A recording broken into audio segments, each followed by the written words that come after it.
Hello everyone, so welcome to my channel.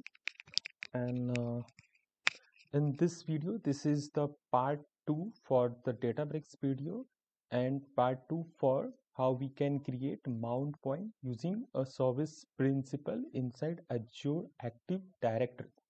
So yesterday we have talked about how we can create the mount point using access keys or SAS token. Okay, so this is the part 2, and if you do not know what is the service principal, it is basically a service account for which we normally give access to the services we want to use for our application. So basically it is a common place for the services in which application will be accessible. So we are good to start, and let's keep some point how we are going to create mount point using a service principal and what are the things we required. So quickly I'm opening the notepad, and first we need to create Databricks. Second, we need to create Azure Key Vault, and before that we need to create app ID. So how we are going to create app ID inside Azure Active Directory? First we are going to see that. This page will open, and if this is not coming, you can directly search it on the search box. What is Azure Active Directory? This is basically AD services in which we are on the group level. You are going to give the access. So we are not going in deep, but we are opening in the Azure Active Directory, and it is the very good approach only, and we should go with this AD option while creating the mount point. As you know, what is the mount point? Mount point is necessary for accessing your Azure Data Lake storage Gen 2 account to Azure Databricks. And why? Because Databricks and Azure are different entity. So I already explained too much in part 1. So I request you to please go to the part 1 also. So the moment you will open it, you will go to app registration. We'll quickly go to app registration. As you can see, this screen is blank. So quickly go and create a new registration. Give any name. So I'm just giving DBR access. Okay. You can choose it. I'm just keeping it for a single tenant. Choose register. It is very simple. It will be created. Now few things we need to remember. We will need client ID, we will need tenant ID, and we need one more client secret. So first copy these two. Along with that, one more is coming, so that is not a big deal. Okay, so we'll have copied this. Okay, now for creating client secrets, go to the certificates and secrets and click on the new client secret, and here we need to search the app registration name. So we have given DBR access. No, sorry, here we need to give a name for the secret. So I'm giving new secret for DBR. Okay, and validity we can choose. So I'm just choosing 3 months. That is fine. And very important thing, here you can see a value. You need to copy it as soon as possible, and you paste it in any of the notebook. Now, why I'm saying it is important, the moment you refresh this page, this value will be encrypted and you cannot see the whole value. So if you miss this value and you do not copy, so you need to create a new secret. You can delete this secret as well and you can create new secret. So let me show you. Once I refresh this,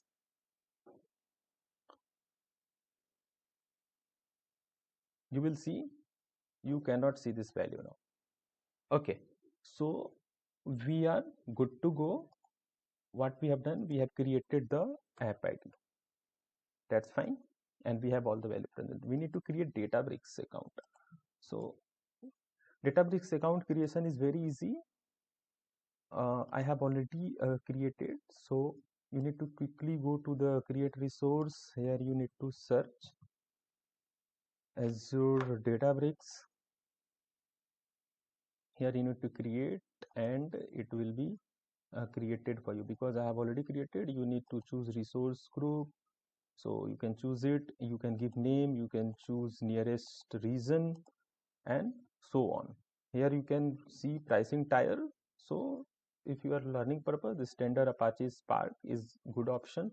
Otherwise you can create a community version Databricks account that is free of cost for 1 year.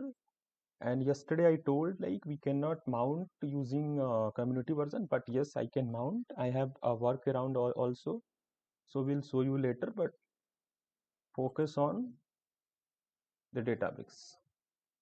That's good. Now we need to create Azure Key Vault.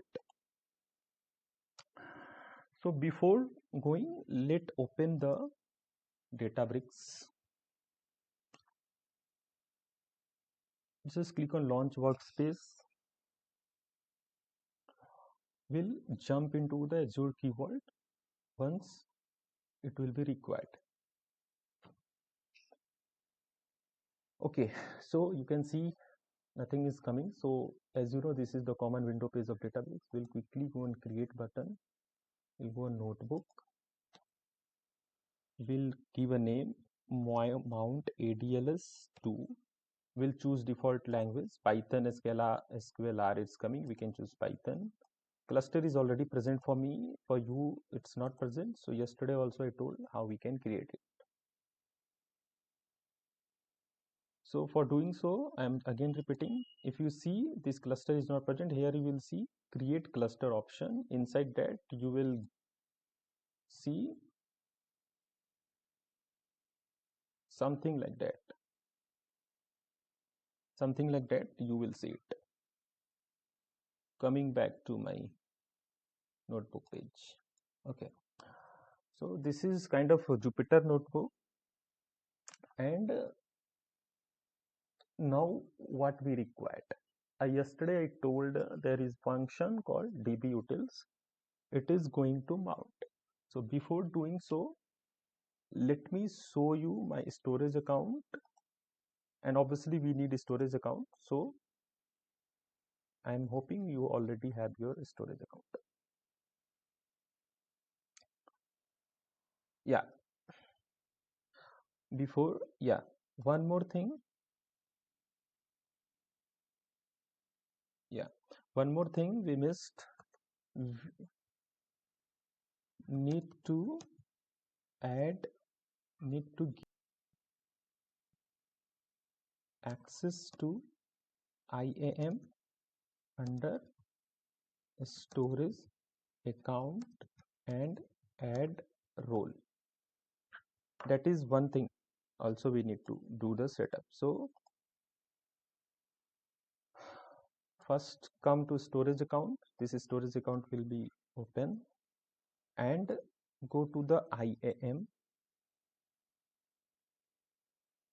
identity access management. Basically this is services inside the storage account is used to give the access on the service principal or particular mail ID or something like that. So we'll click on add role assignment from here, or we can add it. We can do from here as well. Now we need someone can access our storage account, right?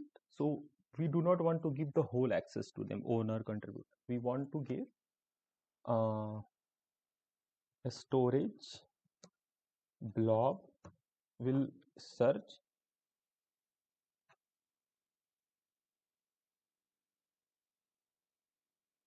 something. One second. Storage blob, and where we can see lot of option is coming: data contributor, data owner, data reader, delegator. We are interested in data contributor, a person or someone who can contribute something with data. We can make it owner, it will also work. If you are reader, then you cannot write it. So you can see contributor, read, write, delete something, this will do. And a person who is data owner, we can do anything. So we'll quickly, we have need to select it, and then next. Here we need a second page will come. Inside the member, we need to choose manage identity, or we need to choose service principal, user group or service principal. We created app registration under service principal, so we will select it, and inside that we need to add member. So now my default mail ID is coming, but we want to give access basis on service principal. So we have created service principal. Just quickly go and search it here, you will be able to see it. Now select it. We'll go on next, and now review plus assign. So now we have given that service account under identity control management, that all the persons who are under that Azure Active Directory under that particular app registration having data contributor access to this identity control management system. Fine. We have till now what we have done, I'm repeating. We have created app ID under service principal. We have created Databricks. That's although it was already created. We need to create Azure keyword that will come. We need to give access to under identity access management from service principal for that app registration which we have created. Till now we have completed it. And Databricks we have created cluster. That's fine. And that app registration value we have copied, and the secrets value we have copied, which got erased after refresh. Till now it is everything is clear. Now we'll go to our Databricks. So for doing so, we have this Databricks page you will open. Inside that you will see set of code. This code is required for your connecting your Databricks to Azure data lake storage account for mount point. Although I have predefined code present, so I'm not interested in that. That code is slightly slighter change in code. So we'll quickly go and use that code. Okay, so in order to do that, first what I'll do for easier, for in easy way, I'm just, it was already created, so I just done it. So what I'll do, I will create a variable that it will look easy, right? We have defined this, and we can use this variable somewhere. So we'll create a storage name, we'll create client ID, we need tenant ID and client secrets. These things we require, right? So we have already copied, right? So this application client ID we need to copy.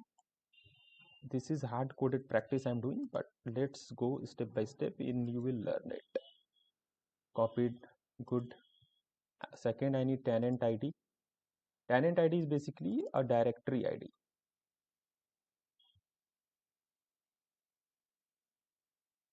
And the third thing is client secret. So I have copied this, and let's go and paste it. I'm showing why this is required, right? So you will see right here, this is the main code. So something called application ID asking, something called a directory ID, and something called service prince credential. That credential is nothing but your client secret. Okay, that is good. And we need to give storage name. So our storage name is the CloudBox ADLS. We'll give it. If you want to run it, so you can run it. Yeah, it got successful and our variable got defined here. Now, now what we need to do? We have a code present, right? So what we can do, we can simply go and use this. You can see these codes are present here as well. This code is directly coming, this code is only, and for before we have just defined the variables only. So simple. That is code I do not remember at all, and no one remember this. We only need process what exactly it is. Okay, so what I'm doing, if you have used Python, this is the string function where we pass like this way. You can search it from the Google how exactly. If you do not want to use it like that way, simply what you will do, you will remove it, and instead of client ID you will pass this. But I am showing you how you can do it. We'll pass it. For client secrets, let's like this way, and tenant ID also it's like this way, and we'll going to show you how exactly it is working or not. Let's run it. It got successful, right? And means this format is also correct and this format is also correct. Now we need to mount, right? We need to mount. So for mounting, we also know like how we can do it. So this is the thing we need to do. This thing you cannot do, this will work. So instead of this f, you need to remove it, and inside the string code you need to give that value. Now quickly jump and dbutils.fs.mount. Now again I am doing this thing, right? So for avoiding confusion, I am removing this. Instead of container name, I am giving there is one container present.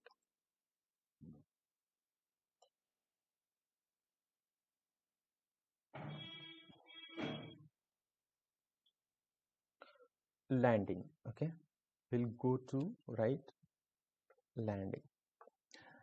Storage name we already defined, but I am guessing that you will not feel comfortable. That's why I'm removing it. But you know, this is also, yeah, that is good. Now we need to mount. So this I'm removing, and container name I'm giving landing.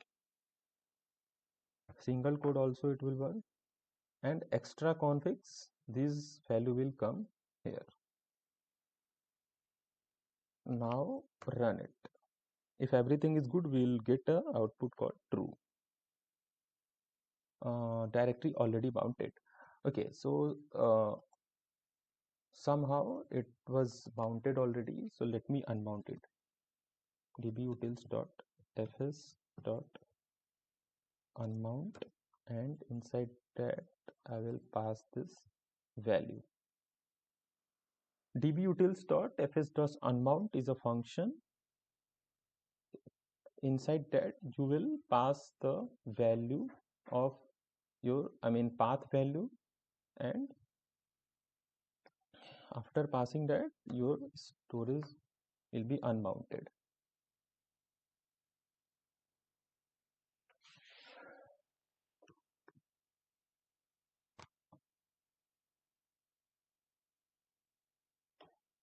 Hope it will run. So now it is running. So yeah, you can see this has been unmounted and returns got true. Now run it again.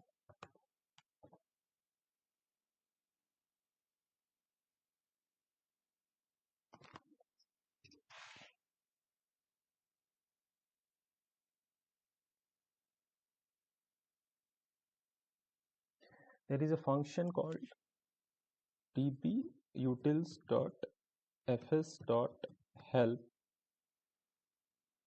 Yeah, you see it's returned true. That means our this landing container got mounted. Okay, dot help. You will write it help after fs. You will see lot of function is coming. You can see mount f utils. Inside that these things will come. Refresh mount, unmount, right?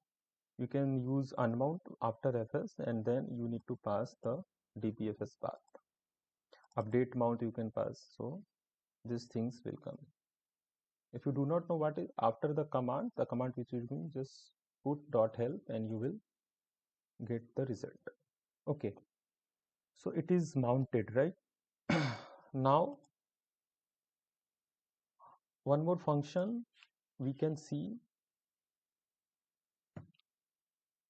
fs dot mounts, and it will show you how many mounts point are created with combined Databricks and with Azure Data Lake storage. So somehow it will come, Cloudbox landing will also come, and these are the predefined. Okay, so yeah, this is sorted. Okay, now the second part is we are exposing these client ID, tenant ID, client secrets, and anyone can use it, right? If you are seeing in the project. So this is not a recommended approach. The recommended approach is we need to create a Azure Key Vault, and inside Key Vault we need to store our secrets in secrets, and we need to connect it to DBR, and from DBR we can call it inside notebook. So you will open the Azure Key Vault. I have already created. It's very easy. Go to resource and how to create, you will find it. You can see these options present. So go to secrets.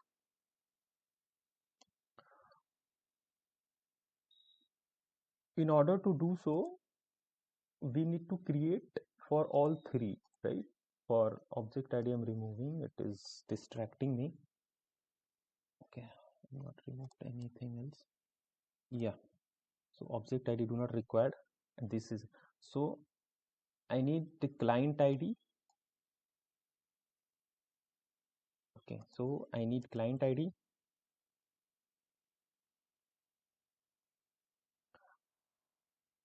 Inside that client ID I will copy the value of client ID.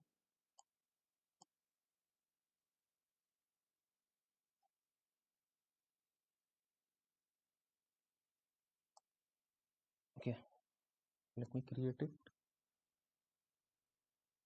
We'll go one by one. Again we need to go and create tenant ID. First we need to paste the value.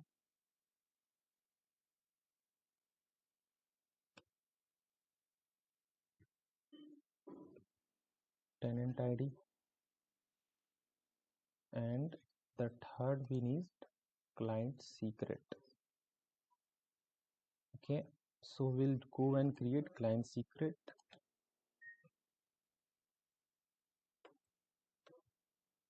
It will not take underscore, so that's fine. Paste the client secret. Now we have stored the all three value. If you want to see that value, open it and go to source secret. You can see it from here. If someone have access to Azure Key Vault, they can see it, and some legal authorized person only one have access. We are not exposing because the only authorized person can access to this resource. Now we have stored our secrets in Azure Key Vault, and now we need to we need to store in Databricks secret scope. So how to create it? Secrets / create scope. Enter it. A hidden web page will be open, because this database secret scope you cannot create with GUI mode. You need to go with CLI mode only. So we can give the name. We can give a scope DBR. Remember this name. And two things we need to copy. So we'll go to properties of Azure Key Vault, and vault URL you need to copy. Paste this vault URL here. Resource ID, paste this resource ID here and create it. But it will validation will be failed, because this workspace secret scope can only be created with initial managed principal user. Premium tier is disabled. So it's saying that I can only access, but as of now it is fine, because after creating this I'm going to delete it, so it will not affect me. So change from creator to all users and click on create. Remember the name is scope DBR. Okay, now we have done till this. Okay, go to mount ADLS2. Now this is fine, right? Let me unmount it. Let me unmount it again, because we have mounted it here. Let me unmount it.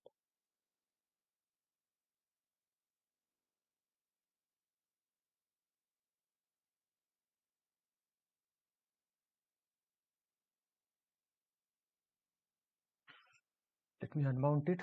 Till now we are interested in this, that we do not want to show this value to someone. Okay, so this is unmounted.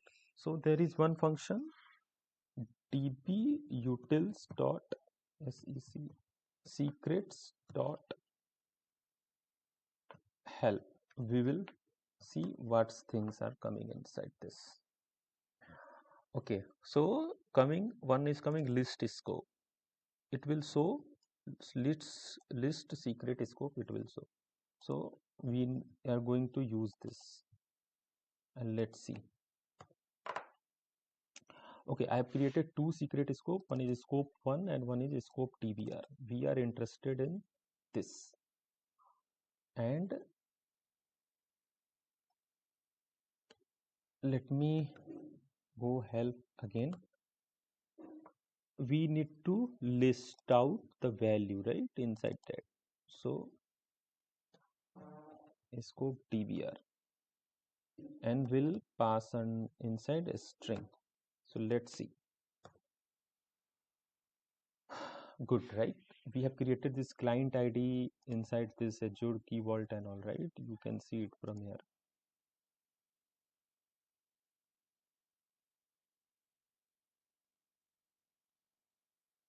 Client ID, client secret, tenant ID, and these things coming here. It means this Azure Key Vault is accessible to this Databricks secret scope.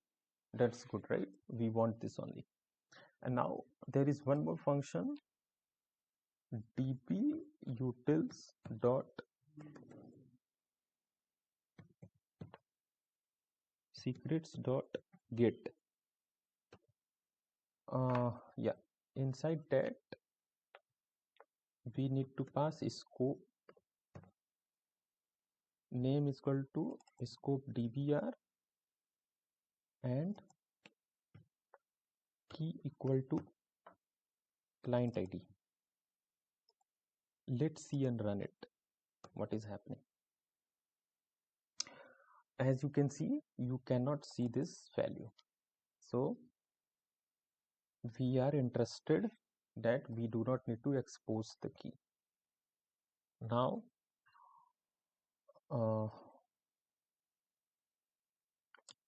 Let me copy this below. Let me copy this one also.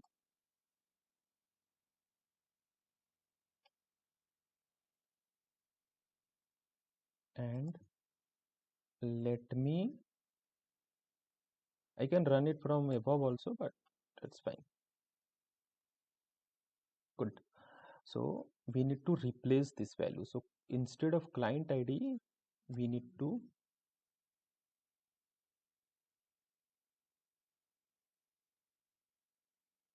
pass this.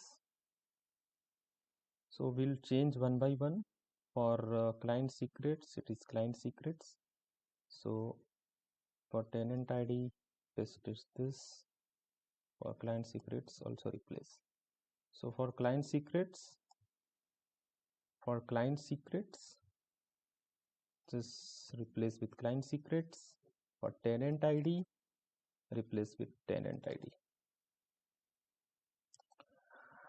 Good, everything will be done. And if you want to using observe, that is fine. If not, then just copy this. This value was for client ID, right? So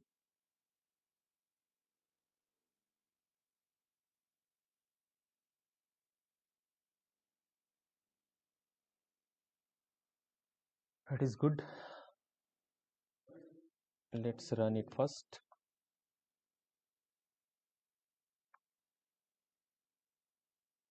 And now this run it first also. This also run. Okay, everything got successful. So if you do not want to use it, ideally I'm feeling if you're not feeling comfortable, so let's replace this. But ideally it should be the approach, but yeah, it's fine. This client secrets replace with this. And tenant ID, remember you need to replace it here.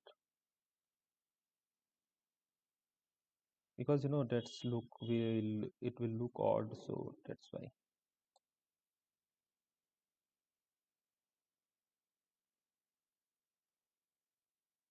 Some spaces came.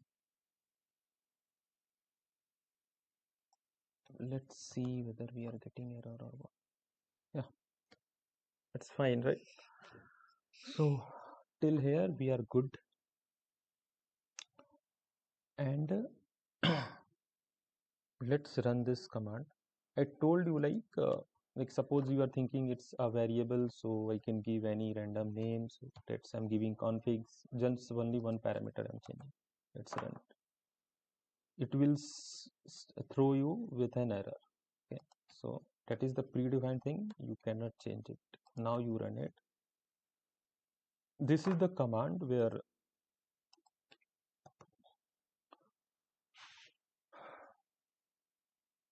okay, so what it will have, it will be underscore not hyphen.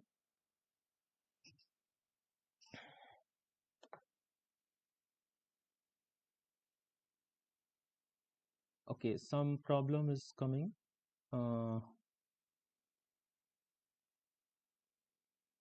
Yeah, MNT landing.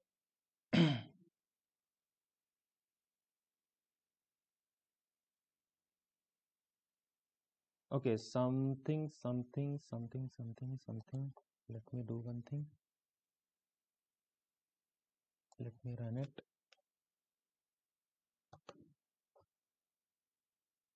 Now let me run it.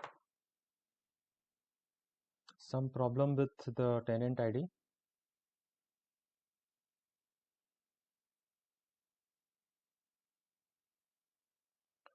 So this way, that's why I have defined this and I'm passing this. And let me do this also. That is fine, I've already removed it, but yes. Let me do in a proper way.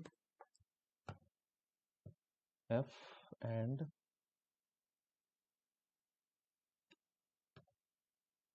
client ID.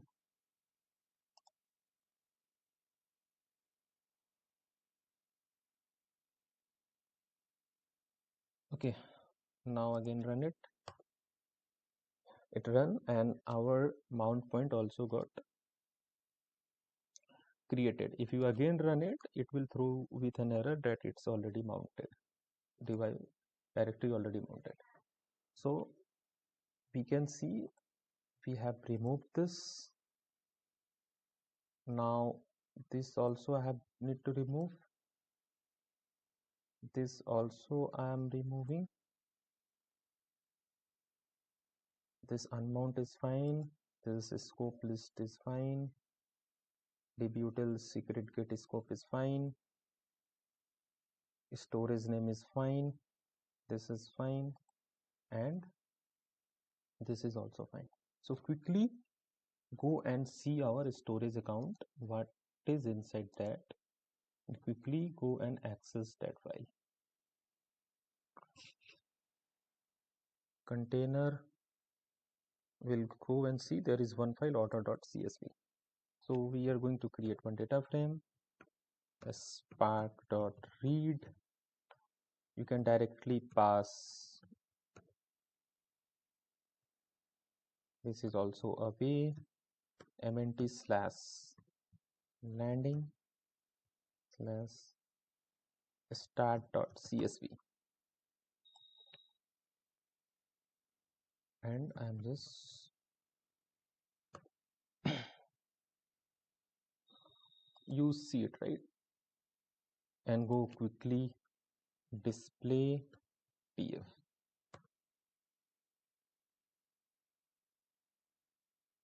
This column name is not coming. Why? Because we have not given one condition. So if you want, you can give it, but yes, if you want, give it like that way. So give csv and then you give dot option and you give header, because I'm all not explaining, because in my previous video I have already explained it. And now finally dot load, inside that you will pass actual thing. And here if you want to just pass the file name, you pass order.csv.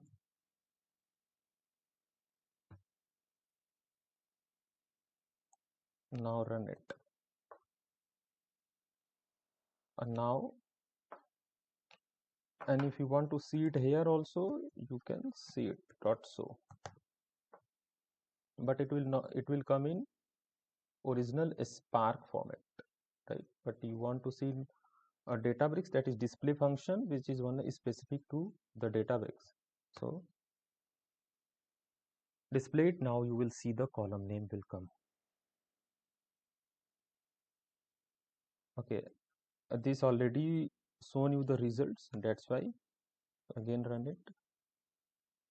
Now again run this, because this is the mutable, so that's why. Yeah, now you can see the column name is coming, right? So I have covered how we can mount our ADLS Gen 2 account with Databricks workspace, and how we can pass, and how we can unhide, and how we can be safe from passing the original value, and how we cannot expose our keys. So somehow, but still I hope we can see this value. This is the hidden trick, but let me see. Yesterday I was trying, but I was passing with end print. Now I pass print I. Now run it.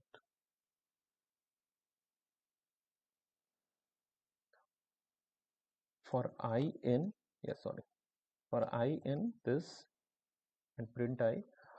Okay, oh my god, we can see this F1, and you can see the client ID value. So go to here, and yeah, inside notebook also client ID F1 AC, something like that, F1 AC coming like that, right? So yesterday what I was trying, I was just printing with in one line, but in one line it was not coming. In one line it will say like redacted. So far you have a clear understanding about how we can create mount point using a service principal. What is the service principal? How we can create app registration inside the service principal. Then how we need to copy the client ID, tenant ID value. Then we need to create client secrets. Then we need to copy that value as soon as possible. Otherwise, that value will be erased once you refresh the page. After that, we need to go to storage account. We need to go to IAM, and then we need to give the role assignments. And inside that, we need to select our application name, which we have created under app registration. And we need to choose storage data contributor, storage a blob contributor after inside, and we need to select the members. That's fine till now. And we need to create, we can create a set of kind of the variables like this, and inside that we can pass our hard-coded value, but that is not recommended approach. So for that we need to store those value in Azure Key Vault one by one, and then we need to create a secret scope using secret/create scopes. And after that we need to link Azure Key Vault with Databricks scope, and then accordingly we need to call it using dbutil secret.get function each key, and this is how it will work. So let me unmount it again and show you whether we are still able to read the files or not. This landing container only we are reading. If you are really interested to get this Databricks file for your reference purpose, I will download it as a DBC. I will download it as a DBC or IPython notebook file. DBC, but basically it is a folder wise. You directly go and upload in Databricks and it will be fine. It's unmounted. Now run this. Path does not exist. Got it? So it is very necessary you mount your storage if you are accessing files outside of Databricks workspace. I hope this video is long, but you have clear understanding and idea about how to do the mounting with Azure service principle. So yes, watch my both videos and you have all three way understanding how to do it. Thank you so much guys. Bye. Have a nice day.